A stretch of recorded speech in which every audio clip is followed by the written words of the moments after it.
Budza Tomula Chapindira Saka andi zombo Debo wasilo maraza Opana ndo washaisa mpindi we baza Lati chato uyachi no waza Nango kani sitaka na Kalawanza Saka marindi no kumbireka life karibeta Kekuti Muhammad ndizo italieta Chokuti ndino kura chero ndili men eta Chokuti andi vanita kubasa dinareta Saka maindo mtenda kubande chikura Sitare kuyemba dinozi Tomula Ono ziyandi no varanda vandari fila Saka pata ninyo wanyo wakula Andi zombo Dibo wasilo maraza Opana ndo wachaisa mpindi we baza Tati pando swika ngoma ndo kwaza Dobara tizira kana Kalawanza Saka salamu alaikum ndaisa mna mato Dagwanda kasiro varabda chito Onu washa msika ndiri ebageto Ozo shamsika panda kofika na nato Saka marindi no kumbira kalef karbeta Chokuti Muhammad ndi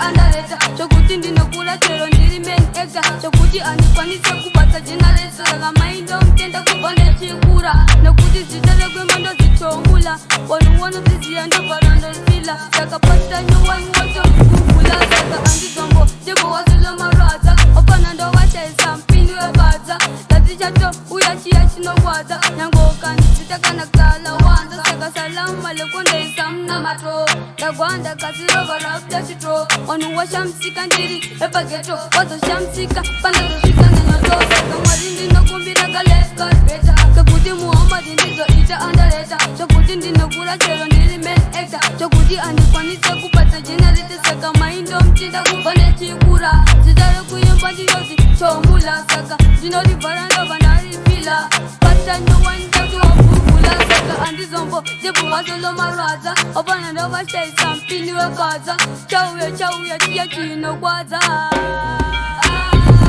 Saka salamu alaikum ndaisa mna mato Dagwanda kasiro varabda chito Wanu washa msika ndiri ebageto Ozo shamsika panda kofika na nyoto Saka marindi no kumbira kalef karbeta Kekuti Muhammad ndi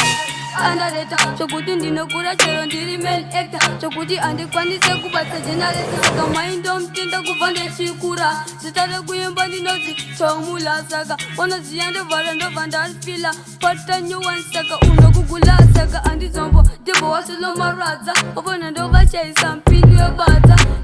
Chauya chimjara chemanga